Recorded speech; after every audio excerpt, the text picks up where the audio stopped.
guys, it's RebeccaLynOberstadt. In today's video, I'm going to be showing you how I make my beef roast. I am starting this a little later. I should have done this last night, but we were playing World of Warcraft.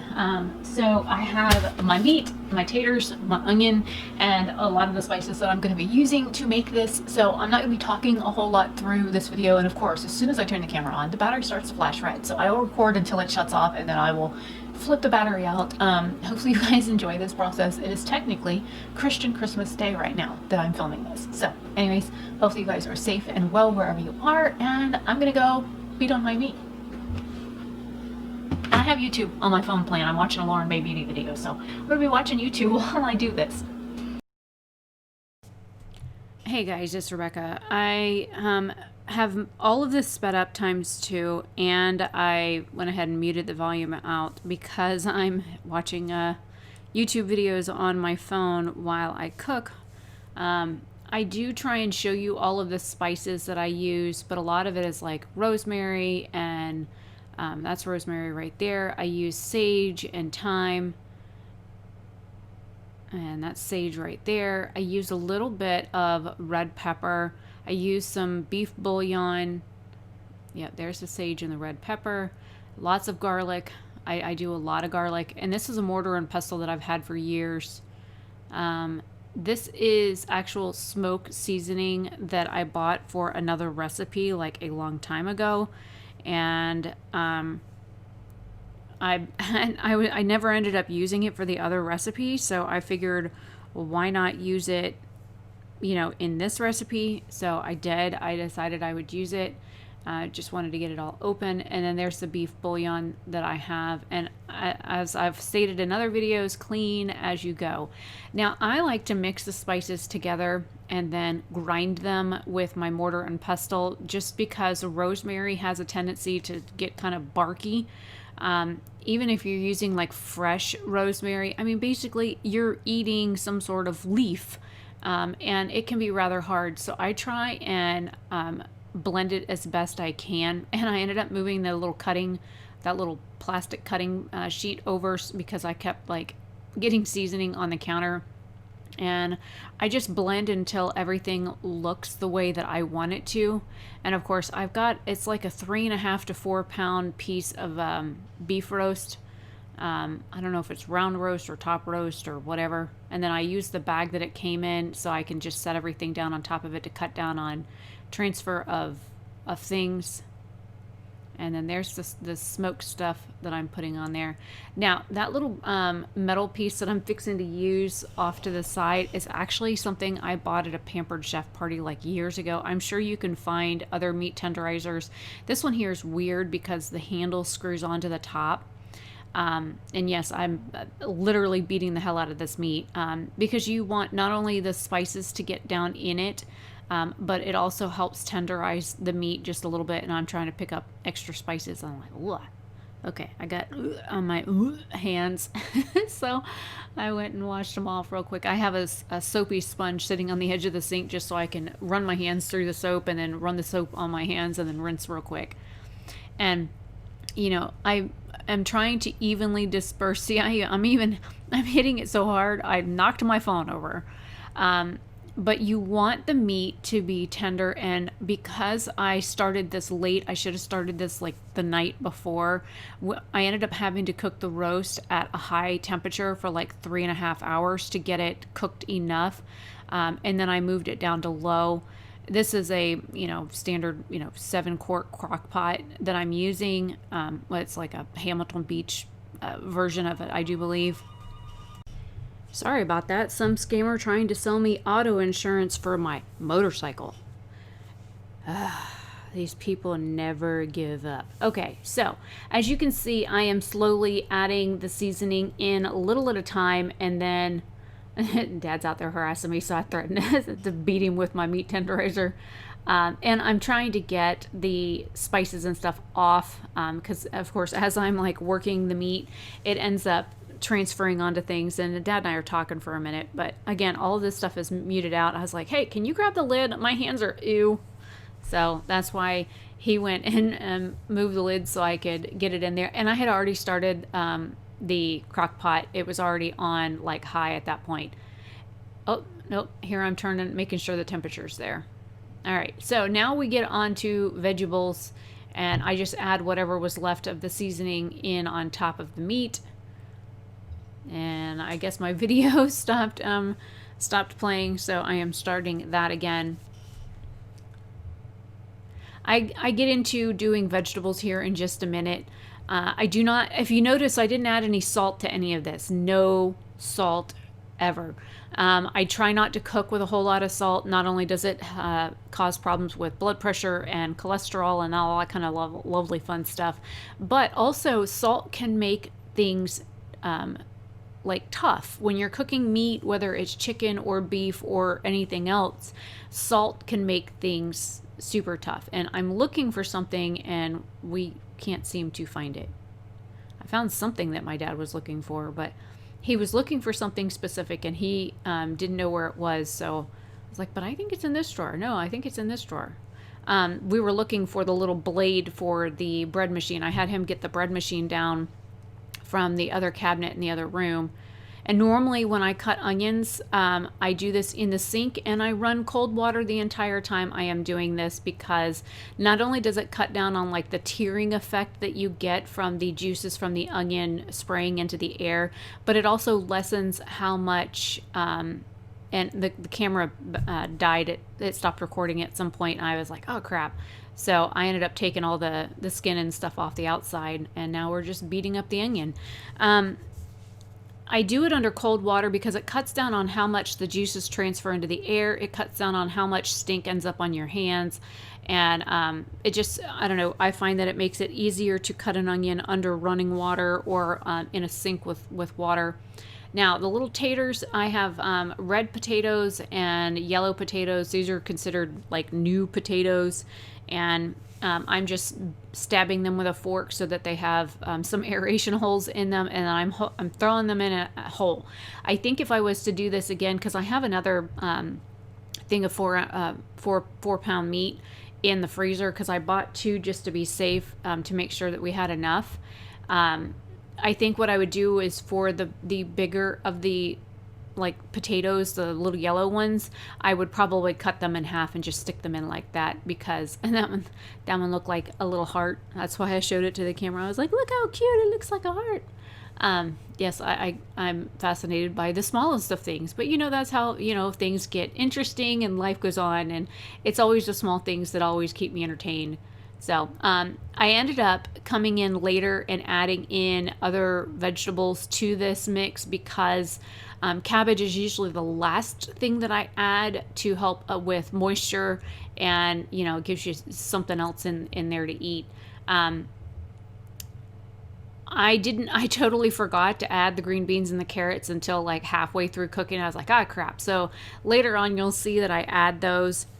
And that wasn't like something that I did intentionally. It was something that I forgot to do. So I went back in and added that step. And any like bad pieces or whatever I ended up cutting off. There was like a piece of the stem or something that I had there that I chopped off. And back and forth. Oh, I think I'm getting water. I do get a little bit of water, and then, oh yeah, broccoli. When I make things, it depends on what we have vegetable-wise, what all I put in things. This one I ended up doing broccoli, the carrots, green beans, cabbage, and potatoes. Sometimes I'll throw in cauliflower. Sometimes I throw in like other vegetables, but for the most part, this is what I would do. And, I throw an onion in because it also adds flavor. I do not like eating onions unless they are fully cooked. If they no longer look, crunch, or smell, taste, whatever like an onion, I'll eat it. I don't do mushrooms. I think mushrooms are disgusting. I don't do the texture or the, whatever it is with mushrooms that kind of gush in your mouth when you eat them and they're kind of rubbery and yuck. I don't do mushrooms. So you'll never really see me cook with mushrooms at all because I don't like to eat them. Dad likes them, but I do not. So I don't buy them when I go grocery shopping for the house. And since I'm the one that does the majority of the cooking in the house, as well as all the grocery shopping, he eats what I buy. So he hasn't complained yet in all the years that I've been living back with him. And that's 2 cups of water and then just a little bit of the beef bouillon. And I do that just to get the beef started on something, and it adds a little bit of flavor. Yes, there's going to be flavor in there from the seasoning, and there's me cleaning up all of my mess, and then go ahead and putting the lid on, which has a nice seal on it, and then locking it in. And as I've said in other cooking videos, I like to clean as I go. I always try and put stuff back. You always try and keep your workspace clean. And I do record like the bread making process and stuff here in a minute, because I ended up doing a cheese log, 2 of them in fact, and bread. The bread machine, I just only wanted it to use it for dough, and it ended up drying the dough out, so it kind of messed up how my bread was made, because I figured I would cut down on time by allowing that machine to do at least the bread stuff. And I'm looking for the recipe, only to discover like a day later it was sitting out here on my desk. So that's what I'm looking for. I'm gonna go ahead and stop this here and then cut the bread stuff out, and then we'll go back to the roast in just a second. All right, we're about halfway done now. Here's where I am checking on everything and making sure it's cooking right, and then I am chopping up the carrots and the green beans, and the little bits that you see me cutting off, we end up feeding those to the rats, you know, because they like to eat stuff like that, and you know, we've got them, so might as well, instead of throwing that stuff in the trash or composting it or something like that, we feed it to the animals. And they like it. It's like a little treat for them. But I am just chopping up the carrots, and I toss all that in and try and mix it around. And then I do green beans here in just a second. I guess my video stopped playing. But I mean, these are just pretty simple. I usually just snip the ends off the beans, and then I chop them up from there. Cooking, you know, doing beans is really easy. I mean, I know some people that like to leave the ends on, and I don't, because you have the little piece that is, of course, the end that sometimes they get a little funny. And then you have the piece that was on the actual bean plant itself, which is a little woodsy. So we don't eat those. We just kind of snip them off or cut them off. And then I usually, if I'm in a hurry, I'll just snap them with my hands, but because I had the time and stuff like that, I decided I would go ahead and cut them. And I usually cut them in like 1 inch or 1.5 inch piece, or something there, about something that's big enough to stab your fork into, and then just put it in your mouth. And you know, it is what it is. So these were the last couple of ingredients that I added. Again, no salt has been added other than the bouillon that had salt in it, and I think the smoked stuff has a little bit of salt in it. None of this is salted. I'm like, look, I was looking at that piece of like, you don't look quite right. But you know, that it is what it is. But basically that's all I'm doing. It's just, you know, cutting some beans, and then the last thing I do is, like I said, I add cabbage last, because it not only maintains the moisture in the pot, it helps like recirculate the moisture. Instead of it going all the way up to the lid, it'll come back down, and then it kind of suffocates the meat, so that it allows the meat to cook a little bit more evenly, and it keeps the moisture in the piece of meat as it's cooking, so that it doesn't get as dry. And I do use that that big ladle that I have that's from, and I do not recommend buying from them, it's from Princess House. It's a big silicone ladle thing that I've been using. It was rather expensive for that one tool. I went to a Princess House party before I was excruciatingly anti-MLM. So yeah, and of course at the party you kind of have to buy stuff. So we bought salt and pepper grinder things, and 2, I think, utensils. I've got a spatula and that ladle, and all of it came to like $130 for 4 things. So yeah, the girl that did the party was somebody that I went through school with, and she like raved about the stuff and was like, well, I require everybody to order at least $100 worth of stuff. And she didn't tell me that until after I got there. And, you know, I was like 40 minutes from home, and I was like, well, it'd be kind of rude to leave. And yeah, long story short, don't buy from Princess House. It's excruciatingly expensive. Their guarantees are no good. When you get stuff that's damaged or broken, like mine, one of my pieces came with a broken handle. They wouldn't replace it. The rep, of course, wouldn't replace it. And so I basically got a spatula that I couldn't use. But this is everything. The only thing I didn't show you was me adding the cabbage that I added about an hour later. Hopefully you guys enjoyed this.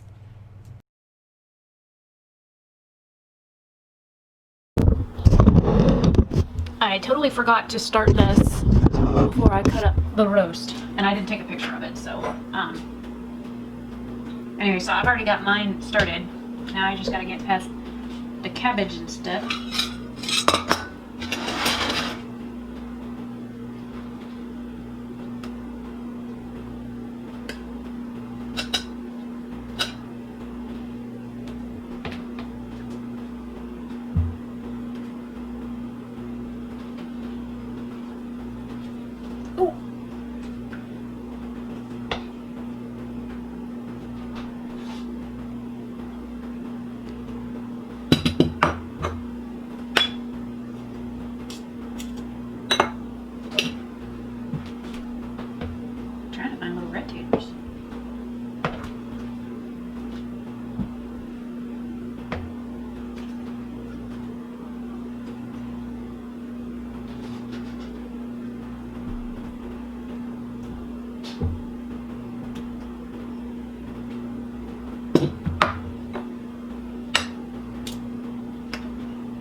Hey, Dad.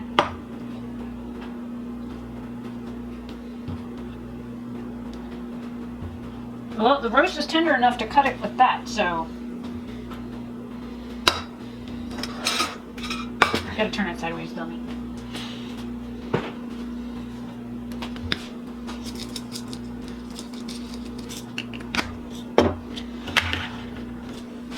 Dummy. Dummy.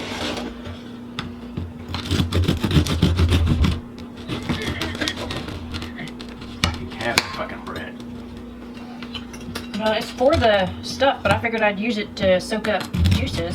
I mean, the inside is nice, but the bread machine like dried it out. Maybe because I didn't put enough water in it, or I mean, it was only as soon as it beeped, I came out and messed with it. Maybe I should have watched it a little closer. I don't know. I mean, we haven't used that bread machine in decades. No. I think Mom was the last one that used it. That was 20 years ago, give or take. Divorced her in 2002. No, you divorced her in Christmas of 2001. I was 21 when you guys told me you were getting divorced, and you were divorced by Christmas Eve that year. Told me at Ruby Tuesdays on my 21st birthday. God, this stuff is rough. Yeah, I peed all. I have, and the funny thing is, my silicone thing's right here. Hot? Hot. You're not gonna put no sour cream on your stuff? No damn sour cream. You want some bread? Nope. Yeah, that is bread.